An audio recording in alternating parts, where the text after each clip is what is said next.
Hoy vamos a hablar sobre las fuentes del derecho. ¿Alguien sabe qué es una fuente? Bueno, pues todos creo que cuando hablamos de una fuente, lo primero que nos imaginamos, pues es una fuente de agua. Pues sí, evidentemente lo que lo representa mejor es eso, una fuente de agua. Una fuente es aquello que es origen de una cosa, o la causa o de dónde surge algo. Así, un manantial es una fuente de agua. La pobreza, por ejemplo, es fuente de injusticias, ¿sí? O sea, de las injusticias es porque vienen de la pobreza. La ignorancia es la fuente de todos los males. Las noticias se basan en distintas fuentes de información, o sea que surgen de ellas. En los espacios públicos es frecuente ver fuentes de donde brota agua, llamadas así, pues de ellas emana un líquido. El origen del sustantivo fuente lo hallamos en el latín fons, en referencia al agua, cuya fuente u origen está en las profundidades de la tierra, desde donde brota hasta la superficie. Entendamos entonces que una fuente, de manera general, proviene del latín fons y es aquello que de dónde proviene. Puede ser cualquier cosa, puede ser lo que comentábamos, injusticias, información, agua. Estamos hablando de que una fuente es de dónde proviene algo. Es el origen de dónde proviene algo. Y las fuentes del derecho son todas aquellas de donde se originan el derecho y las normas que se aplican a las personas. El término se vale del sentido metafórico de la palabra fuente que indica el lugar de donde nace el agua. Es lo mismo que acabamos de ver en la presentación pasada, en la diapositiva pasada. Se consideran fuentes del derecho todos los actos y los hechos que hayan pasado y que hayan servido para ordenar y regular las acciones y comportamientos de las personas. Ejemplo de ello es la costumbre, la religión, que establecen códigos de conducta para afianzar los hábitos y evitar algunos vicios.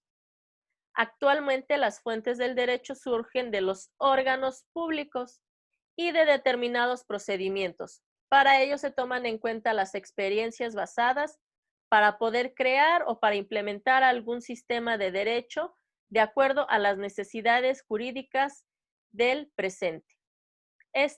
Por favor, tómenle captura de pantalla porque lo van a hacer ahorita. Las fuentes del derecho se dividen en tres. Tenemos las fuentes formales, las fuentes materiales o reales y las fuentes históricas. Vamos a ver cada una de ellas. Por lo que hace a las fuentes formales, es lo que nos va a llevar más tiempo, ya que es la legislación, la costumbre, la jurisprudencia y la doctrina. Es decir, que de ellos vamos a ver también cómo se crea una ley. Iniciemos con las fuentes materiales o fuentes reales. Las fuentes materiales o fuentes reales toman en cuenta la realidad social de un país o comunidad, para determinar el contenido de una ley de carácter jurídico. Estas leyes o normativas pueden ser creadas a través de las autoridades u organismos autorizados para ello, como por ejemplo el Parlamento o la Asamblea del país en cuestión. En este sentido, las leyes se formulan considerando la realidad económica, política, social, cultural, histórica, religiosa, de riqueza natural o de geografía de un país. Ejemplo, chicos, aquí puse tres imágenes. La primera, que está de izquierda a derecha, es derechos humanos, es la ley de derechos humanos de los pueblos indígenas. Es decir, que aquí se está tomando en cuenta la realidad del contexto geográfico de un grupo de personas para crear una ley. Y esa ley es esta, la Ley de Derechos Humanos de los Pueblos Indígenas, que obviamente esta, como toma el contexto geográfico de cierto grupo de personas, no va a ser la misma para un grupo de personas que vive en la ciudad. Otro ejemplo es, aquí tenemos el Código Penal para el Estado Libre y Soberano de Puebla, que es la imagen del medio. Es decir, esta ley va a ser creada únicamente para todos los que estemos viviendo dentro del territorio poblano. Otro ejemplo es el feminicidio, chicos. Algunos códigos penales en la República Mexicana establecen el delito de feminicidio, que es cuando se le quita la vida a una mujer por razón de su sexo, pues por el simple hecho de ser mujer. Entonces, no todos los códigos lo tienen, suponiendo que en Oaxaca no exista gran número de homicidios, de feminicidios. En Oaxaca no va a aplicar este tipo de delito, no va a aplicar el feminicidio. Probablemente en Oaxaca solamente aplique el delito de homicidio simple o homicidio en cualquiera de sus modalidades, pero no feminicidio. Por fuentes históricas, son aquellas que se refieren a todos los documentos. Pueden ser también obras literarias, tratados científicos, testimonios, ya sea de carácter jurídico o no, que evidencian cómo los pueblos o comunidades se organizaban y establecían normas. Estas normas son las que ahora sirven de ejemplo para la creación de las nuevas. Y tenemos, aquí se citan dos grandes ejemplos, de hecho ya lo sabían, alguien ya me había comentado sobre el Código de Hammurabi. ¿Cuáles son esos dos ejemplos de las fuentes históricas? Pues tenemos tal vez a la más antigua, que es el Código de Hammurabi, y tenemos también la otra, que es la Declaración de los Derechos del Hombre y del Ciudadano, que fue de Francia en el año de 1789. Ahora, ejemplo, ¿por qué son fuentes históricas? Porque forman parte del pasado, pero que nos sirven para poder implementar nuevas reglas, leyes o normas en la actualidad. El Código de Hammurabi era una legislación que actualmente tiene más de 12,000 años y fue creado por precisamente este personaje que se llamaba Hammurabi, quien era también el que gobernaba, y él se encargó de crear todas estas leyes. Y era en Mesopotamia, más bien esto se dio en Mesopotamia, y fue el primer legislador, conocido también como el primer legislador, Hammurabi. Aquí ya en este código se establecía la pena de muerte y la ley del talión también se establecía aquí, es decir, el ojo por ojo y diente por diente. Y eran aproximadamente 282 leyes, y esto se cayó en una roca volcánica con 2.4 metros de altura. Era un poco extraña este código, o era un poco extraño este código de Hammurabi, ya que las normas, inclusive los castigos que establecía, pues ahorita uno lo piensa y está de locos, ¿no? Por ejemplo, establecía que una persona podía, si yo acusaba, supongamos, a Gael de homicidio o de robo, los dos nos íbamos a someter a juicio, y si por alguna cuestión pensaban que Gael era inocente aunque fuese culpable, pues a mí me castigaban, ¿no? Entonces no había como tal un órgano que fuera el encargado de deliberar quién era culpable o no. Estos son los dos más antiguos, o las dos fuentes históricas más antiguas para el derecho.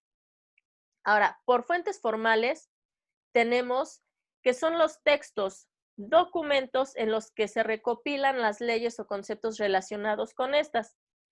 Como por ejemplo, tenemos la legislación y la doctrina. También lo son la costumbre y la jurisprudencia, que existen en los procesos de creación de las leyes, sus modos de empleo, alcances y funciones. Y tenemos que en las fuentes formales del derecho está la legislación.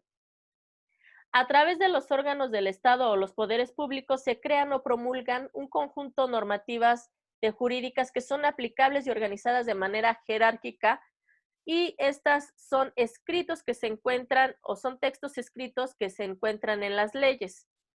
Y cuando veamos legislación, lo estamos viendo ahorita en un inicio, pero esto nos va a tardar todavía como otro tema en que podamos comprender cómo se crea la ley.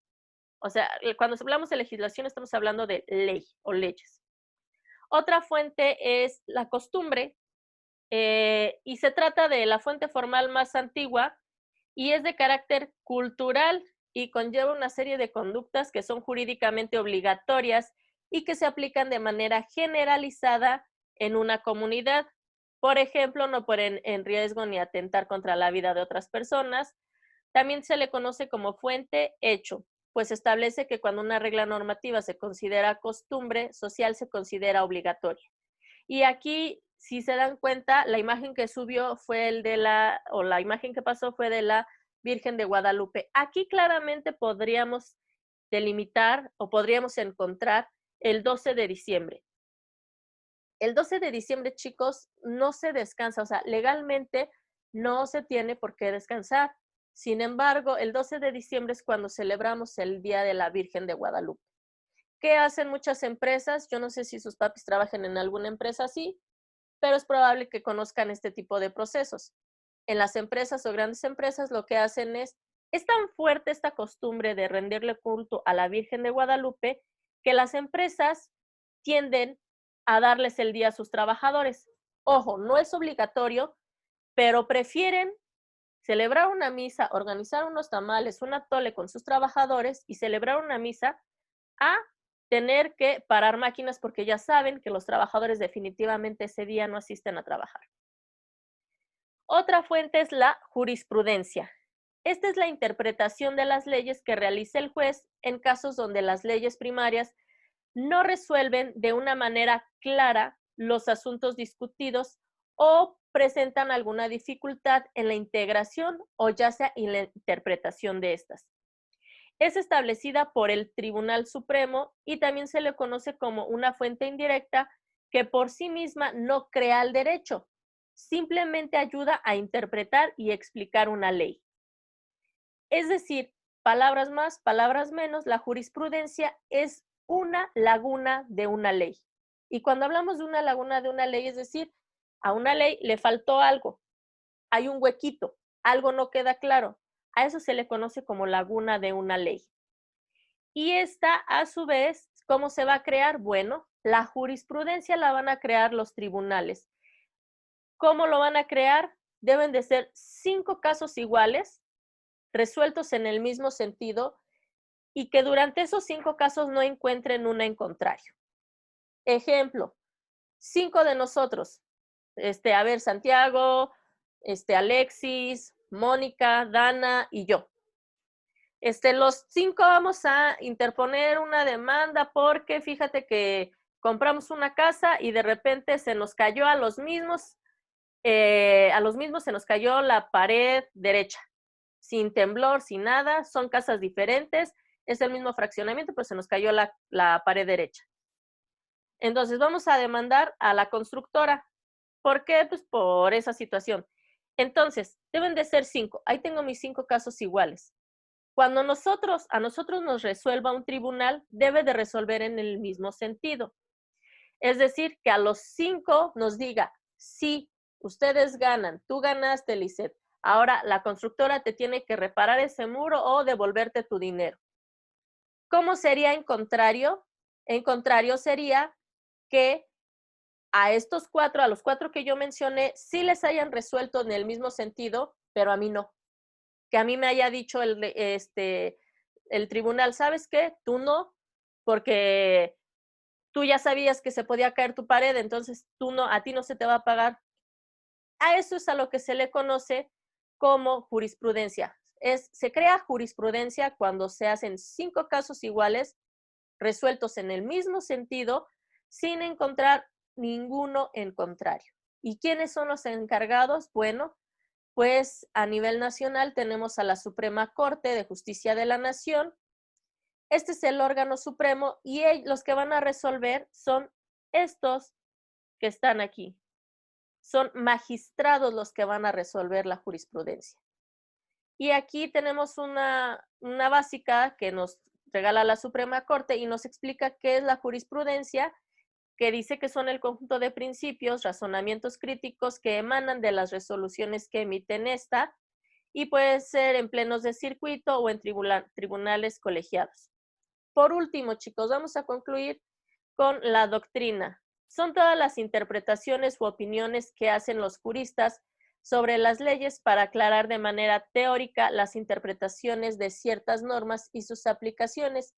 Igualmente se considera una fuente indirecta. Es decir, que la doctrina está formada por todos los estudios jurídicos llevados a cabo por los hombres de ciencia.